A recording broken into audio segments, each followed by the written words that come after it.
ఇంకొకటి ఆర్మూర్ అండ్ బాల్కొండ చిట్టాపూర్ కలిపి లిఫ్ట్ ఉంది కదా, అది స్టార్ట్ అయ్యింది చెప్పండి.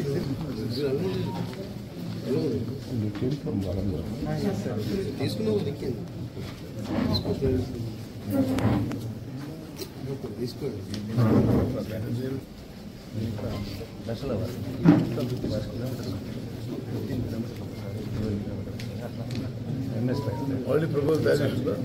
Propose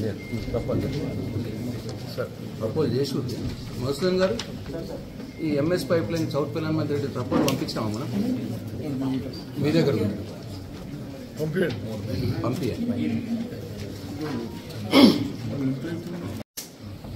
SRS tourism already plan ఇచ్చినాం. మన ఇరిగేషన్ నుంచి రెవెన్యూలో ప్లాన్ ఇచ్చాం. గవర్నమెంట్ ప్రపోజల్ ప్లస్ ఒక ఇక్కడ నుంచి బాగా రోడ్ కూడా పోవచ్చు, ప్రయాదాలు కూడా చేసాం. ప్రపోజల్ చేసి బాగుంది. ఇది మీ ఇద్దరికి సంబంధించి, మీరు జూపల్లి గారికి సంబంధించి.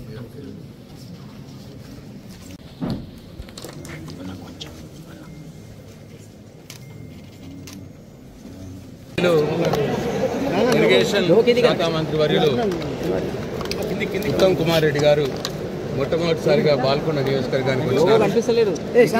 బాల్కొండ ఎమ్మెల్యేగా వారికి సాధారణంగా స్వాగతం చెప్పడం జరిగింది. అలాగే రివ్యూ మీటింగ్ కూడా కండక్ట్ చేసినారు. ఆ రివ్యూ మీటింగ్లో నిజామాబాద్ జిల్లాలో ఇవాళ ఆన్గోయింగ్ ప్రాజెక్ట్స్, ఇంపార్టెంట్ ప్రాజెక్ట్స్ ఏవైతే ఉన్నాయో వాటి గురించి వారికి రిప్రజెంటేషన్లు ఇవ్వడం జరిగింది, వారికి రిక్వెస్ట్ చేయడం జరిగింది. దాంట్లో మొదటిది ప్యాకేజ్ 2021-21A ఏదైతే నిజామాబాద్ జిల్లాలో నిజామాబాద్ రూరల్ నియోజకవర్గానికి 1,05,000 ఎకరాలు, బాల్కొండ నియోజకవర్గానికి 80,000 ఎకరాలు, 6,000 ఎకరాలు ఆర్మూర్ నియోజకవర్గానికి, అట్లాగే కోరుట్ల నియోజకవర్గానికి 29,000 ఎకరాలు, మొత్తంగా 2 లక్షల ఎకరాలకు సాగుని అందించే ప్రాజెక్ట్ అది. ఆ ప్రాజెక్టులో 80% పనులు పూర్తయినాయి, హెడ్వర్క్స్ పూర్తయినాయి, పంపోజులు పూర్తయినాయి, మెయిన్ పైప్ లైన్ పూర్తయింది. కేవలం ఇప్పుడు డిస్ట్రిబ్యూషన్ పైప్ లైన్ లేస్తే మరి ఇమీడియట్గా 1,15,000 ఎకరాలకు నీళ్ళు ఇవ్వచ్చు. కొద్దిగా ఆలస్యం తీసుకొని కొద్దిగా టైం తీసుకొని 2 లక్షల ఎకరాలకు నీళ్ళు ఇవ్వచ్చు. ప్రాబ్లం వల్ల ఏంటంటే అది పైప్ లైన్ ప్రాజెక్ట్, అది పైపుడ్ ఇరిగేషన్ ప్రాజెక్టు. అయితే ఈ సీజన్లో ఆ పైపులు తవ్వటానికి రైతులు మా పంట నష్టపోతున్నది అని చెప్తా ఉన్నారు. కాబట్టి రైట్ ఆఫ్ వే ఒకటి, ఆ పంట నష్ట పరిహారం కూడా రైతులకు ఇవ్వగలిగితే ఇమీడియట్గా రైతులు ఆ పైప్ లైన్ లేపిస్తే ఇమీడియట్గా 1,15,000 ఎకరాలు మరి వాళ్ళ బాల్కొండ నియోజకవర్గంలో 80,000, అట్లనే ఒక 29,000 నిజామాబాద్ రూరల్ నియోజకవర్గంలో, 5,000 ఆర్మూర్ నియోజకవర్గంలో ఇమీడియట్గా ఇవ్వచ్చు. అది రిక్వెస్ట్ చేసినాం, మేము తప్పకుండా చేద్దామని చెప్పినారు మంత్రి గారు. అట్లనే బాల్కొండ ఆర్మూర్ నియోజకవర్గానికి సంబంధించి Fatehpur, Chittapur, Surguriyal lift irrigation project 150 కోట్లతో మంజూరైంది మేము ప్రభుత్వంలో ఉన్నప్పుడు. మరి అది పనులు మొదలైనవి, కానీ చాలా నత్తనడకన జరుగుతూ ఉన్నది. అది 9,700 ఎకరాలకు సంబంధించిన లిఫ్ట్ ఇరిగేషన్ స్కీమ్ అది. మరి బాల్కొండ నియోజకవర్గంలో 3,500 ఎకరాలు, ఆర్మూర్ నియోజకవర్గంలో 6,000 చిల్లర ఎకరాలు దాంతో వస్తుంది. బాల్కొండ, చిట్టాపూరు, శ్రీరాంపూరు మా బాల్కొండ నియోజకవర్గంలో, ఫత్తేపూరు, సుర్బిరియాల్కి ఆర్మూర్ నియోజకవర్గంలో. దాన్ని కూడా వేగవంతం చేపియాలని చెప్పి రిక్వెస్ట్ చేసినాం. అది కూడా చేపిస్తానని చెప్పి ఒప్పుకున్నారు మంత్రి గారు.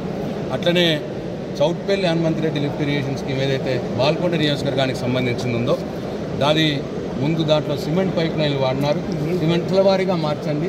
మొదలు ఫస్ట్ ఫేజ్ ఒక 17 ఎకరాలు, తర్వాత సెకండ్ ఫేజ్ 12 ఎకరాలు, ఈ 30 ఎకరాలకి ఇట్లా చేసుకోగలుగు 17 కిలోమీటర్లు, సెకండ్ ఫేజ్ 12 కిలోమీటర్లు, ఈ 30 కిలోమీటర్లు చేసుకోగలిగితే ఆ చౌట్పల్లి హనుమంతరెడ్డి లిఫ్ట్ స్కీమ్ కూడా సక్సెస్ఫుల్గా నీళ్లు చివరి చెరువు మట్టి తీసుకుపోవచ్చు అని రిక్వెస్ట్ చేసినాం.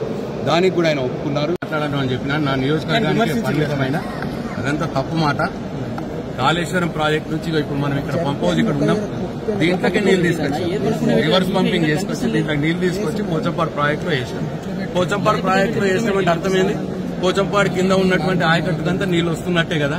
అందుకోసమే అవన్నీ వట్టి మాటలు. ఇప్పటికి కూడా నేను ఈ ప్రభుత్వానికి నేను చెప్తా ఉన్నా, ఏదైతే కుంగింది అన్న పేరు మీద ఏదైతే వాళ్ళు చెప్తా ఉన్నారో, కొద్దిగా ఎక్కడైనా డ్యామేజ్ జరిగితే ఒకవేళ ఇప్పుడు సంవత్సరం అయిపోయింది, ఆ డ్యామేజ్ ని ఏదైతే ఆ బ్యారేజ్ వీళ్ళు చెప్తున్న బ్యారేజ్ డ్యామేజ్ ని రిపేర్ చేయొచ్చు. రిపేర్ ఇమీడియట్ గా చేసి అన్నారము, సుందిల్ల, మేడిగడ్డ, ఈ మూడు, మేడిగడ్డ దగ్గర వీళ్ళు కుంగింది అని అంటున్నారు. ఆ మేడిగడ్డ దగ్గర రిపేర్ చేస్తే మేడిగడ్డ, అన్నారం, సుందిల్ల మూడు దగ్గరలో కూడా నీళ్లు ఆపుకుంటే ఇప్పుడు మొత్తం కాళేశ్వరం నుంచి నీళ్లు తీసుకొని పోవచ్చు. ఎస్ఆర్ఎస్పీ ఫేజ్ 2 మొత్తం కూడా ఆ నీళ్లతోటి చేయొచ్చు. మొన్న మల్లన్న సాగర్ లో నింపినాం, కొండపోచమ్మ సాగర్ లో నింపినాం, సిద్దిపేట జిల్లా మొత్తం కూడా దాంతో పారింది, భువనగిరి జిల్లాలో కూడా పారింది. మరి ఇట్లా పారలేదు అనడం తప్పు మాట. ఇప్పటికైనా నేను ఈ ప్రభుత్వాన్ని రిక్వెస్ట్ చేస్తా ఉన్నా, భేషజాలకు పోకండి దయచేసి. ఎక్కడన్నా ప్రాజెక్టులో లోటుపాట్లు ఉంటే దాన్ని రిపేర్ చేయండి. ఇమీడియట్ సంవత్సరం కాలం అయిపోయింది, ఇంకా ఎంత బదనాం చేస్తారు మమ్మల్ని? చాలీగా సంవత్సరం అయిపోయింది, ఇంకా బదనాంలో జోలికి పోకండి. ప్రజలకు పనిచేసే పని చేయండి దయచేసి. దాన్ని రిపేర్ చేసి నీళ్లు ఆపి ఆ మేడిగడ్డ, అన్నారం, సుందిల్ల మూడు దగ్గరలో నీళ్లు ఆపి అర్జెంటుగా మీరు ఎల్ఎండి నింపుకోవచ్చు, ఎంఎండి నింపుకోవచ్చు, కొండపోచమ్మ నింపుకోవచ్చు, మల్లన్న సాగర్ నింపుకోవచ్చు, రంగనాయక సాగర్ నింపుకోవచ్చు. రిజర్వాయర్లన్నీ కూడా పెట్టి రెడీ ఉన్నాయి, పంప్ హౌజ్లు రెడీ ఉన్నాయి. కొద్దిగా రిపేర్ చేసి నీళ్లు ఆపుకొని మొత్తం రైతులకు ఇవాళ నీళ్లు ఇచ్చే అవకాశం ఉంటుంది. కాబట్టి ఇప్పటికైనా నేను ముఖ్యమంత్రి గారికి, ఇరిగేషన్ మంత్రి గారికి రిక్వెస్ట్ చేస్తా ఉన్నా, భేషజాలకు పోకండి, రైతుల కోణంలో ఆలోచించి రిపేర్లు చేసి నీళ్లు ఇచ్చే పని చేయండి. Thank you.